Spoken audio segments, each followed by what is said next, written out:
With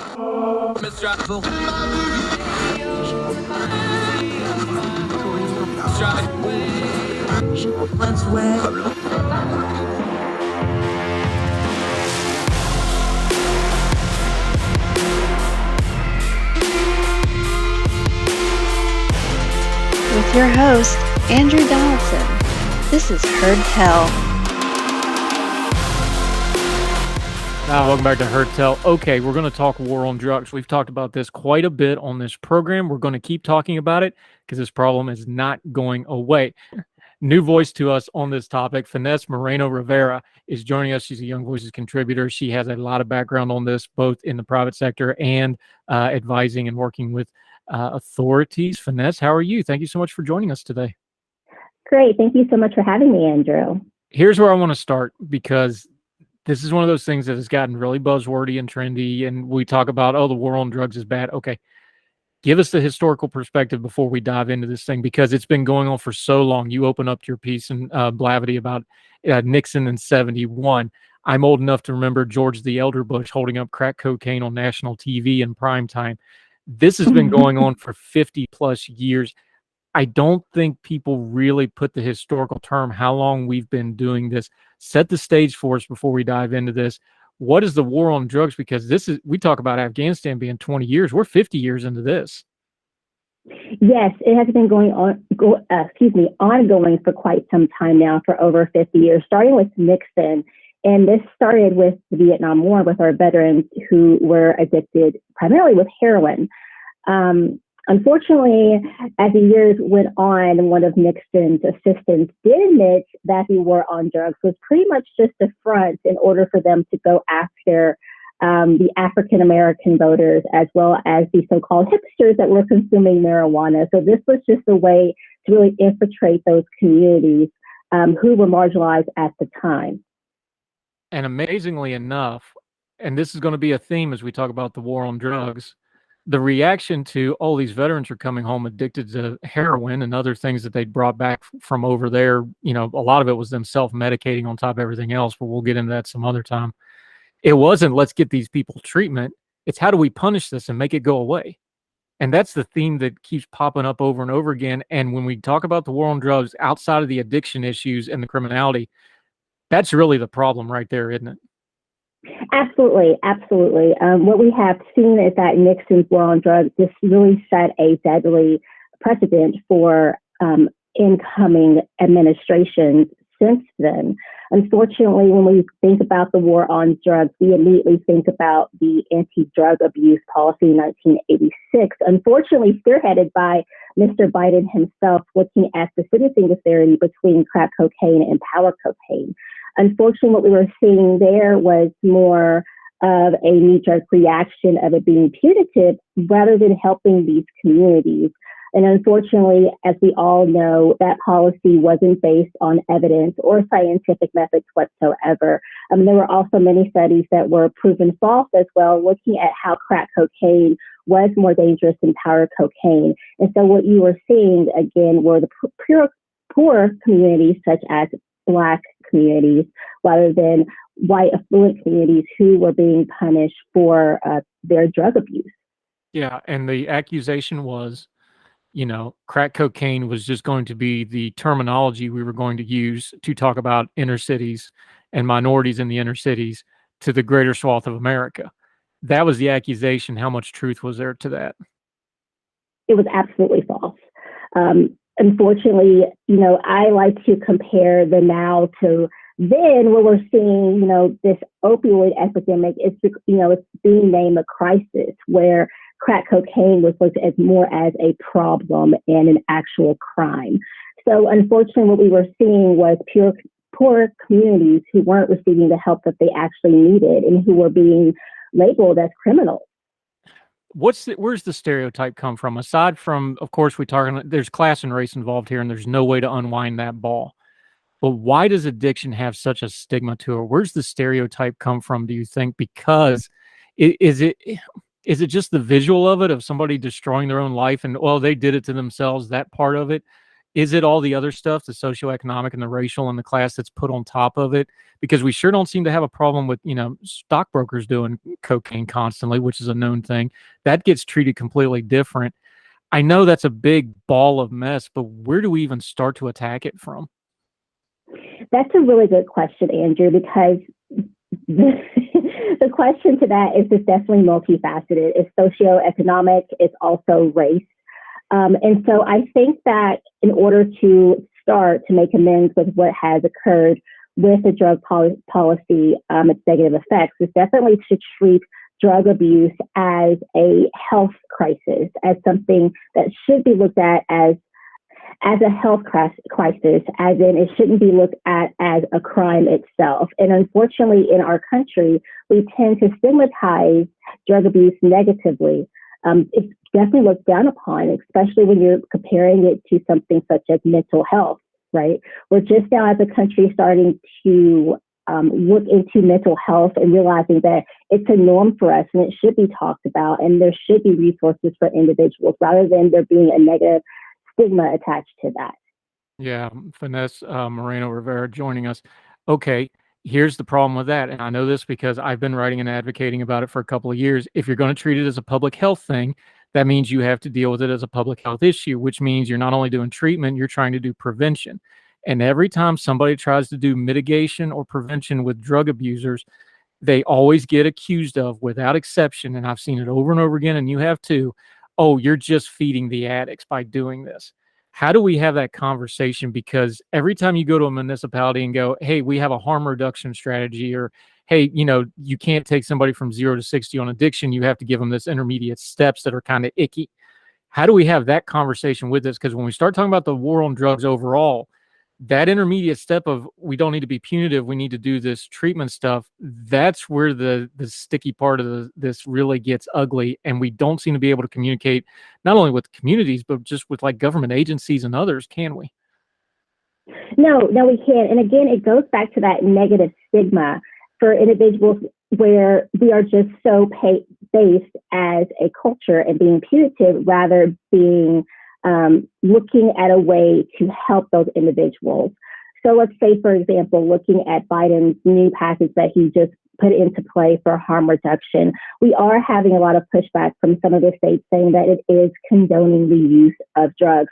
However, they're not looking at the positives that come from harm reduction programs, such as looking at safe injection sites, looking at providing test strips that can indicate if there is a substance that has fentanyl. I think that a lot of individuals get lost with these harm reduction programs because they're not seeing the ultimate goal, which is to reduce drug overdoses in the U.S. And one of the biggest things that I try to do when I cover this and talk about it is the stigma is, well, it's an addict and they're doing it to themselves. That's a lie. The addiction is a bomb that goes off in these families and these communities because it destroys not only the person, it destroys their families. This puts enormous taxation on healthcare facilities, criminal justice facilities, the legal system, the court systems, the social service, especially in smaller communities or inner cities or places that are already strapped for resources. These are absolute bombs going off that cross a lot of streams of different things, and they're just almost impossible to deal with, aren't they? Yes, absolutely. And it's really hard for individuals to realize that this is definitely a community-oriented effort, and it takes a lot. It's a heavy lift because you have to have a lot of hands in the pot. You have to have, enough funding for sites. You have to have enough support from your policymakers, as well as those who are in the city, then the state, then on the federal level. And so although this is a heavy lift, I think that individuals tend to really give up and don't see that end goal, which is reducing the drug overdoses. And by also understanding that while we're curbing the drug overdoses, we're also preventing more deadlier drugs to come out on the street. For example, we have a new flood of drugs known as benzodope, which is effectively just benzos that are combined with fentanyl, heroin, or cocaine. And what this does is it gives the user an even higher chance of overdosing. And unfortunately, benzodope has been shown to is not affected by Narcan. Narcan cannot reverse overdoses for benzodope as of right now. So what we're seeing is that users aren't getting help. They continue to graduate to more harmful drugs, which then opens up even more opportunities for drug traffickers who can come up with different cutting agencies and make drugs even more dangerous. Yeah, and it's important what you just said, because people are like, well, why is the overdoses spiking? One of the reasons they're overdosing and they're spiking and the death count has gone way, way up, even though the drug use hasn't gone up in a measurable same way. This new fentanyl, the benzodope you're talking about, these are not the drugs that we have been traditionally dealing with. This is a whole new beast, and even hardened drug users that their system is used for it, this stuff is just absolutely deadly, sometimes on the first take. This is very different than what we've been seeing over the past, isn't it? Yes, absolutely. What we're also seeing is now that fentanyl has our attention here in the U.S., again, we are seeing these drug traffickers who are able to find new ways to cut these drugs to make it cheaper, as well as easier to move. So they're always looking at the end of the day, their profit, how much money they can make. In addition, we're also having other individuals who, again, are making their own home labs, if you will, to create these drugs and then sell them.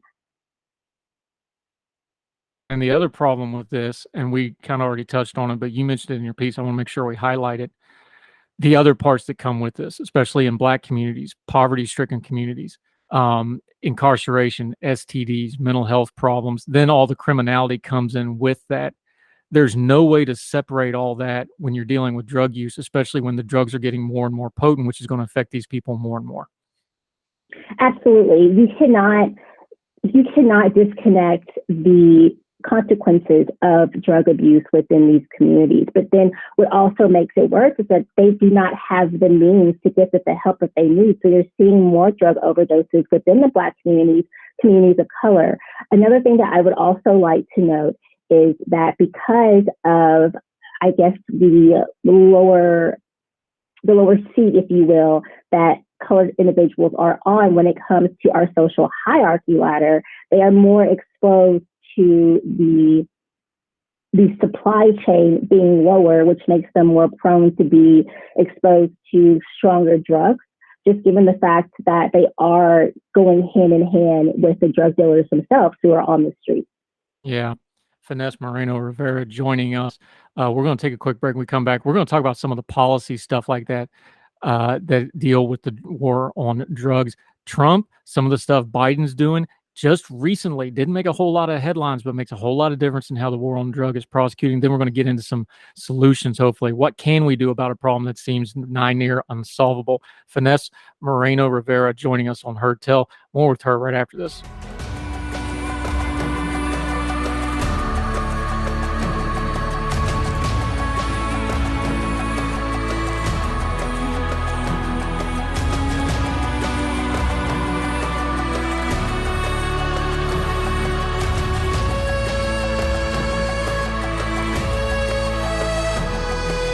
Welcome back to Heard Tell. We're talking about the war on drugs, which is one of the worst named things ever for something that has been highly destructive, very expensive, and has gotten us nothing closer to what it was set out to do. We're talking to Finesse Moreno-Rivera about it. Let's talk some of the policy stuff here. You walked us through it in your piece, and Blavity, we're linking to it like we always tell you. Please read the entire piece for yourself, and she links to a lot of source documentation that you also need to read up on this. Look, information is the key to a complex issue, and this has a lot of information in it. Before we get to Biden, you already mentioned him. Let's back up. The Trump administration in 2018 did some temporary class-widening scheduling of fentanyl stuff. This has repercussions, but for folks that don't know, when we're talking about the drug classes and that sort of thing, what is it and what does it mean when they do things like that? Usually what this means is that they can be very much harsher punishment for individuals, no matter the weight or the amount of the given drug. So this is very similar to looking back at crack cocaine itself. We're looking at the sentencing disparity in the amount of the drug itself. So instead of looking at the harm that it causes, it's really looking at the amount that the individual may be possessing at the time. Yeah, and you have the stat here that the majority of offenders arrested in this program are Black street-level dealers at the end of the drugs distribution chain, not the movers and the distributors that, they claim that they're normally going after. Law enforcement's like everybody else. They like to get the lowest hanging fruit. Quoting you here, very few incarcerations have mitigated the availability supply of fentanyl. As of 2019, 75% of individuals prosecuted and sentenced for the fentanyl offenses were people of color. But then the next paragraph, you bring it up, the real problem here, the Biden administration, they also extended the scheduling policy last year and this year both. What does it mean in practical terms that they continue this policy, to repeat myself? Absolutely. What this means in layman's terms is that they are continuing the same thing that they did with crack cocaine, in that unfortunately what we're starting to see is that instead of seeing the suppliers, the individuals who should be incarcerated, we're seeing these low level individuals who are providing the drugs, predominantly African American, going back into the jail and prison systems due to their involvement with fentanyl.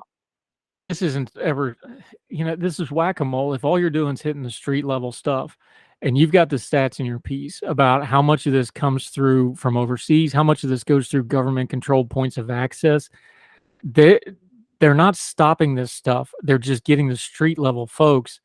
That's doing absolutely nothing for the wider problem other than, filling the prisons up with street level people who are mostly repeat offenders anyway, right? Absolutely, Andrew. And unfortunately, right now, what we're seeing with our incarceration rates is about 85% of individuals who are currently incarcerated are incarcerated given their use of drugs or selling of drugs. So this really isn't doing much of anything. However, looking back at Trump's administration, the move is what they thought was good at the time, considering that fentanyl, the source is predominantly from China. And although China has tried to regulate their fentanyl chemical manufacturing, again, criminals will be criminals. They always do find this loophole. And so what you'll find is a lot of individuals, such as myself, can get online, Facebook, or the dark web, and able to purchase chemicals that are similar to fentanyl and create my own products myself and then sell it on the street. And as you bring up in your piece, the problem with, prohibition, which is just we're going to have this war on drugs and it's going to be this massive federal funding and it's the main income stream for law enforcement and right on down the line, is it exacerbates all the problems already inherent in the system. Racial biases, drug overdoses, disease, corruption, the violence that goes around it.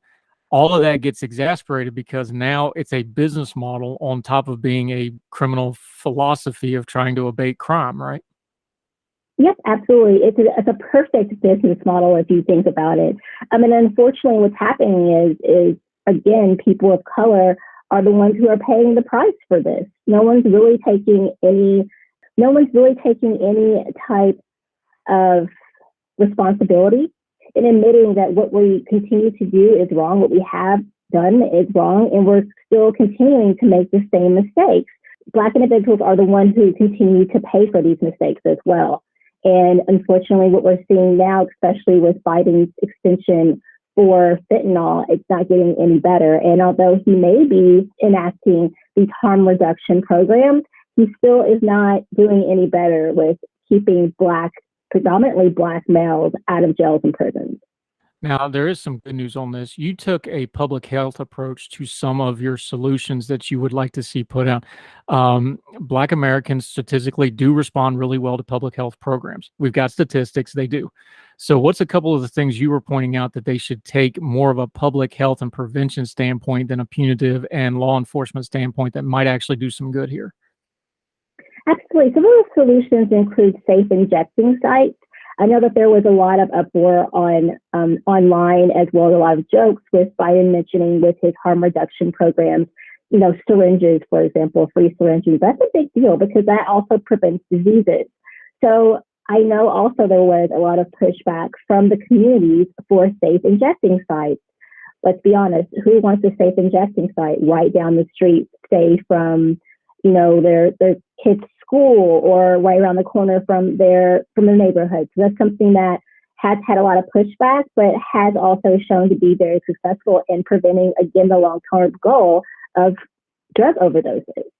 Yeah, and one of the ones that popped through the news cycle and made headlines back a couple months ago was the crack pipe sleeve thing, if you remember that one, where everybody got in an uproar because because the problem is they were sharing pipes and it spreads hepatitis C, and we're having HIV spikes in drug communities and everything else. So they were trying to do that.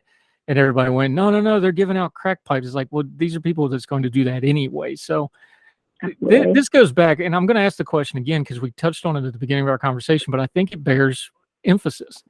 How do you have that conversation with somebody who's just going to hear the term pipe or just going to hear the term injection site or syringe, and they're just going to recoil? Is there any way to have that conversation with somebody who's like, no, you can't go from 0 to 60 on addiction. You've got to give them some intermediate steps. These are those intermediate steps, or you get these communicable diseases that are not going to stay confined to just the drug community. Unfortunately, what I found when speaking with individuals who don't condone harm reduction, who do get that pushback, is they have yet to experience something that in their life. And life is part of living and learning. And not that I would ever wish anyone to themselves or have a loved one who has been through drug addiction, but it's really something that you don't think that is important and steps that need to be taken unless you lived it yourself or been in that situation or lived in those communities. So until we are able to have those open conversations and learn from each other, I honestly don't know how we're going to get over this negative stigma of individuals who do need assistance when working with drug abuse. Now, you had touched on the one that's the real firing point for a lot of the debate over the drug. You bring up decriminalization. Get into the nomenclature for me, because legalizing and decriminalization are two different things. So how are you using it, and define the term for folks so that they all know what we're talking about here? Absolutely. Thank you for bringing that up, Andrew. So there are different definitions for decriminalization, and a lot of different countries or even states, as I cited within the article for Oregon, define it in different ways. For myself, I would see decriminalization as non-punishable depending upon the amount of drug. And when I say decriminalization, I also mean decriminalizing, making legal, non-punishable, all drugs that we're seeing. I think it's also important to note, too, by doing so, we can really work on the racial bias that we're seeing. We can work on the diseases that are being spread. We can work on the corruption that's occurring. We can also work on taking away the power of these drug smugglers and drug traffickers themselves. We started out talking about the war on drugs and the history of it. We mentioned the opioid crisis. What's some of the lessons from the war on drugs that we should be applying to the opioid crisis? How much of it is a continuation and maybe an evolving of the same problem? How much of it is a very different thing that should be addressed differently, do you think? I think that the opioid crisis is something that should be addressed separately. And unfortunately, I see it being ongoing. There have been 3 waves in the opioid crisis. The first being, unfortunately, the abuse of prescription drugs, which was caused by overprescribing the opioids. Thank you, Purdue Pharma. Going on to second, given the fact that supply and demand was interrupted by this, the demand was high for opioids, but the supply wasn't there. So then you are seeing the second wave, individuals shifting to heroin. And now in our third wave, which is even more deadlier, it's fentanyl, which is also, as I've already discussed, combined with cocaine, methamphetamine, heroin, which is also driving our drug overdoses. So unfortunately, we really have to take this opioid crisis completely different, because what we're seeing is that it's going in waves for us in this country.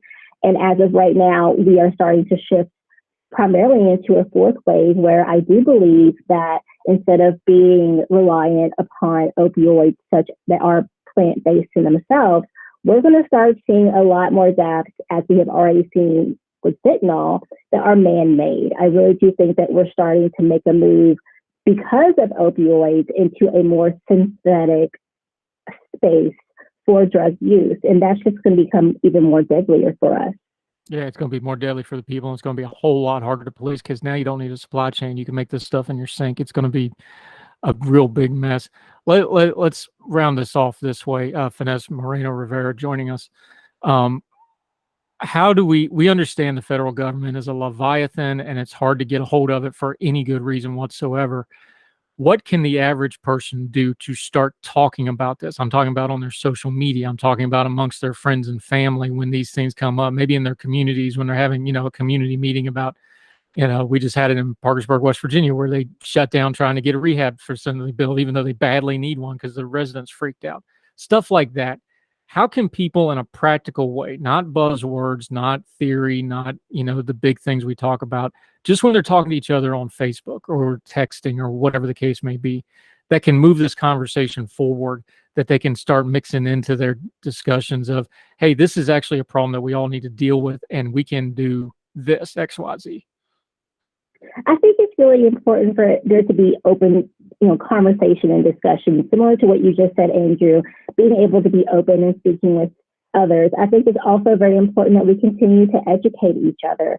A lot of times, again, thinking about a socioeconomic level, just really having those silos created, unfortunately really can hamper our conversations about things that may be affecting others more than ourselves. I think that just taking the time to also getting to know your community, getting to know your neighbor, paying attention to what's going on within your surroundings as well, because when you open your eyes, you're walking down streets, no matter if it's within a small town, with whether that's in a city, you can really tell the detriment that has occurred due to drug use, drug abuse.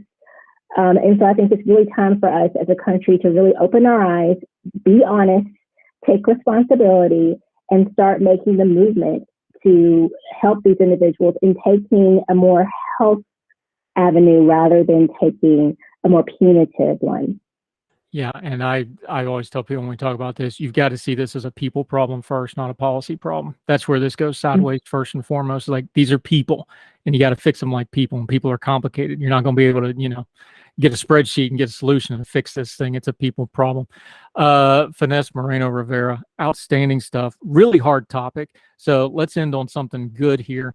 I got to know about this orchid back here because I've done orchids for years to various effects. I had a great one in Germany, had to leave it there because of regulations.